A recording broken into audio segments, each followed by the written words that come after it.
I am 22 female, and I work full-time at a local steakhouse-style restaurant. There's a policy with the employees regarding free food based on the length of your shift, and the other day I was working a double, which meant I got 2 free meals, one at the end of my first shift and one at the end of my second. There are a few things we as employees can't pick for our free meals due to costs, but we still have access to nearly the entire menu. Another part of this policy is that if we pick something, and one of the ingredients required is almost gone, we're allowed to keep our pick and tell the customer that we're sold out of that particular item. This applies to all sides, salads, soups, etc. Usually though, if we say we're out, we really did run out regardless of employee meal picks. Anyways, on the day that I worked my double, we were about 2 hours out from closing and I sat a couple who were on a first date. Just assuming by some things they said, plus he name-dropped a popular dating app. When they were ready to order their meals, the girl just so happened to ask for sirloin. But that was the cut I chose for my second meal and we were down to our last one. I apologized and told her that we were out, and the pouted and told me she would need another minute to decide. Her date shot me a dirty look and told me he needed more time now, too, so I went to check on my other tables. They seemed to be having a good date, laughing a lot and smiling. But they were immediately quiet and standoffish every time I checked on them, and interrupted me with, "Just the check, please," while I was asking if they'd like any dessert. I brushed it off, as it's not the first time I've had a rude customer, and brought them their bill. He wrote a big 0 on the tip line and a little note that read, "Thanks for ruining my date, hope your night sucks too." I told my coworkers during closing, who all agreed the guy was being an ass. But when I called up my dad the next day and the topic of work and those particular customers came up, he told me I should have been less selfish and just let the woman have the sirloin and that I should have picked something else. He told me they didn't handle it very well, but that young lady had probably been looking forward to that steak. You knew you could have given it to her and you didn't.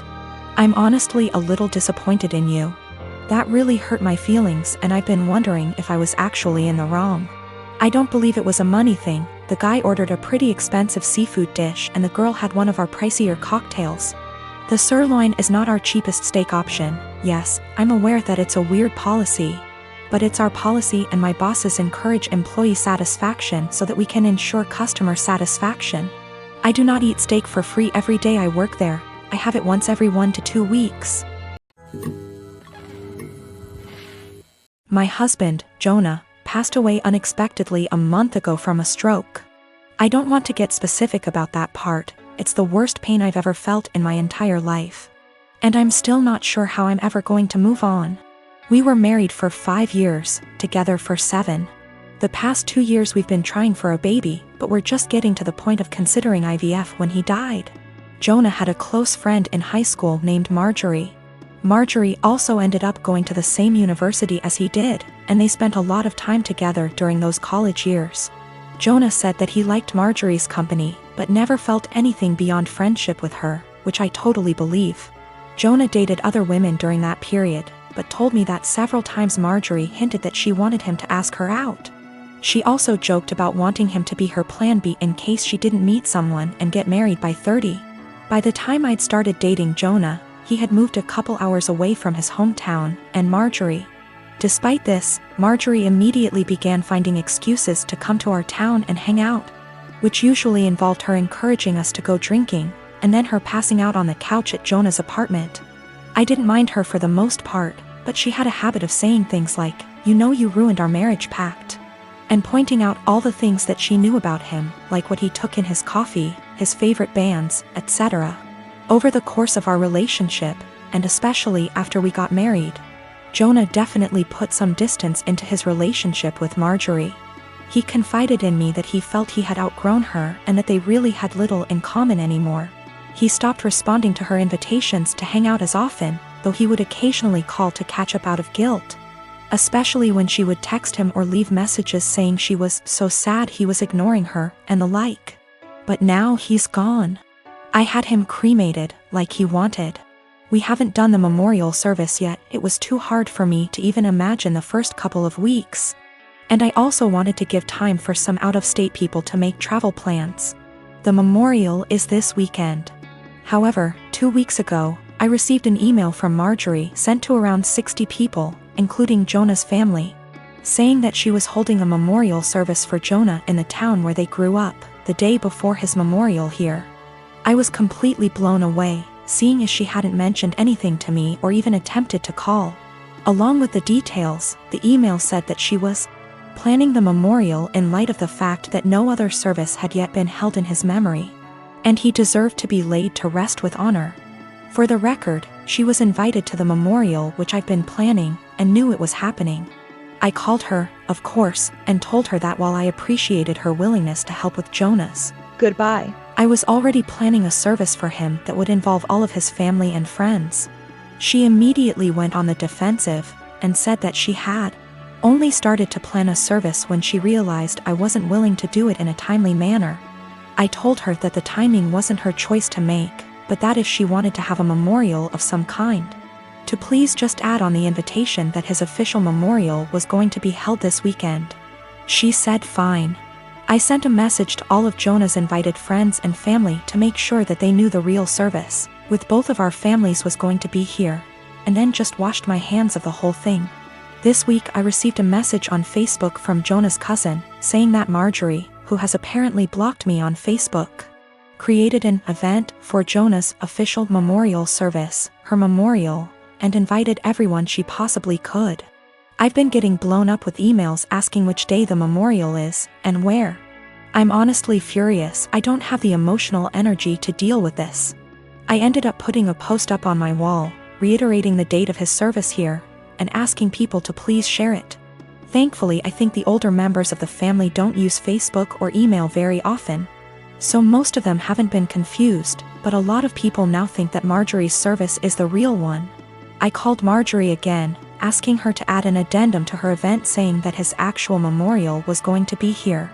She told me that Jonah would have wanted it this way, and that if I couldn't appreciate her efforts, I wasn't invited to say goodbye to Jonah. I told her that was fine, seeing as I'd already said goodbye to Jonah when I held him as he died. She hung up.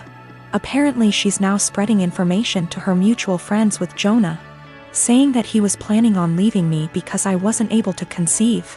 She also said that we had approached her to carry a baby for us, all absolute lies. His cousin sent me a screenshot of a text where she said that Jonah always thought we would have the cutest baby together, and that angry widow doesn't understand how much he wants children. I'm at a loss as to what to do. I don't care what she says about me, but she's now tarnishing my husband's memory, especially saying that he wanted to divorce. Jonah would never have left me, and anyone that knows him at all knows that we were committed to each other above all else. I need to figure out how to tell this woman to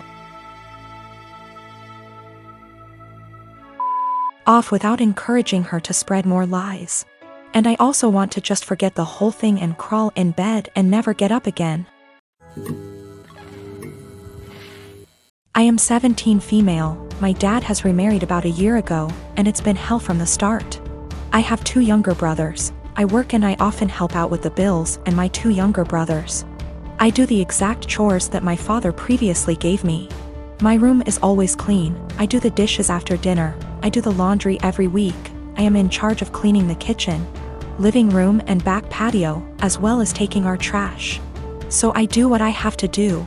But I don't allow my stepmom to try and make me do more things than I already do or try to make major changes in my life. Again, I just do what I need to do so I can go on with my life. I'm just saying this to show that I am a good kid. I can admit that I really do not like my stepmom. My dad won't see it and constantly acts like I'm losing my mind, but my stepmom acts different behind closed doors. I told everyone from the beginning that I do not see her as my mom. I won't be calling her mom. And this change with her and her 4 kids moving into our apartment will not change aspects of my life. I'm not a babysitter, but she constantly disrespects that. I'm not sure why, but she loves trying to punish me, which I don't let her do. Again, I don't need disciplining. I'm just not happy anymore, and I'm done putting on a smile to please everyone of overworking myself to feel proud of. So I do what I need to do and everyone can leave me alone. She constantly tries to make me do more than I already do, go as far as to clean her bedroom, bathroom, pick out her kids' clothes, buy them clothes, and gets angry if I say no. The other day she tried coming to me telling me to call off of work to watch her kids. I told her that I won't and I am not a babysitter. Her kids are all twins, 2 of them 14, 2 of them 15. She told me that she wasn't asking me, and if I'm not there I lose my phone, car, and laptop.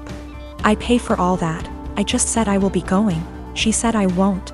Don't try arguing because my dad will put me in check. All I said was we'll see. So like I said, I went to work. I left the kids there, made them some food, and left. And she was pissed, vein popping out of her forehead, pissed. She started yelling at me, trying to take all of my stuff, but I kept them in my room and told her that I said I would not and she shouldn't be surprised. She got mad, saying why I was incompetent to even babysit a couple of kids, and she can't wait till I turn 18 to kick me out.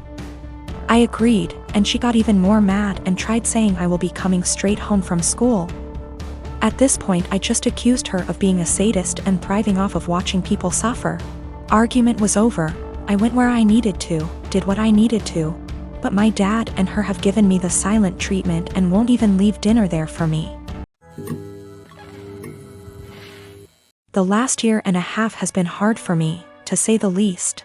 Last March, my brilliant and hilarious and beautiful girlfriend Natalie suddenly passed away. Everyone always gave shit about us because of politics. We met in college when we were poli-sci majors. She is very liberal, think AOC, and I'm pretty conservative. We actually met because we were serving as treasurers for our school's college Democrats and Young Republicans clubs, respectively. And our groups would get together for drinks or bowling or laser tag once a month. Well, Natalie and I bonded over a lot of shared interests and we hit it off. Even if we didn't see eye to eye on many issues, debating her was stimulating and formed the cornerstone of our relationship. We've had debates that went on until dawn. We just bounced off each other. She liked to joke that we were drift compatible. I wanted to marry this woman, but she passed away before we got a chance to talk about marriage. I'm in therapy and I'm working through not having her in my life anymore, but it's been rough. Then Rona happened and I got laid off, so I had to move back in with my parents and figure out what I am supposed to do now. My parents mean well, but they got married really young and are more conservative and religious than me. They've been trying to set me up on dates with single girls from their church since I moved back home. But I don't want to date these girls. No offense to them, but it's a small town in the American breadbasket. They don't share the same interests as me and it feels like their only goal in life is to be a good Christian wife and produce a lot of babies. Trying to talk to them about current events is excruciating for me. The girls my parents tried to set me up with take everything they read on Facebook or hear from Fox News for face value. It makes me miss Natalie and our debates more. My parents mean well. I know they want me to find a nice girl and settle down with her, but not like this. They are nothing like Natalie and never will be. I miss her, even if my folks didn't like her ideas. But when I told them the other night that I wanted them to stop setting me up on dates with these girls, they freaked out and told me that I needed to consider settling down since I just turned 30. They're good girls from great families, I know that, and my parents like them more than they liked Natalie, but she was my one and only. I don't think it's fair for anyone when I still love her. They are even more angry at me because I told them that I just don't see myself getting married anytime soon. But like I said, Natalie was my soulmate and I just can't see myself being with anyone else but her. Yet, they are insisting that I need to find a woman and settle down and give them grandchildren. We were seriously close to talking about marriage. But around the time she died, it was more like how funny it would be if the bridal party wore blue and the groomsmen wore red because the bride is a Democrat and the groom is a Republican / Romeo and Juliet deal. I wish we got to do that. Natalie thought it was hilarious.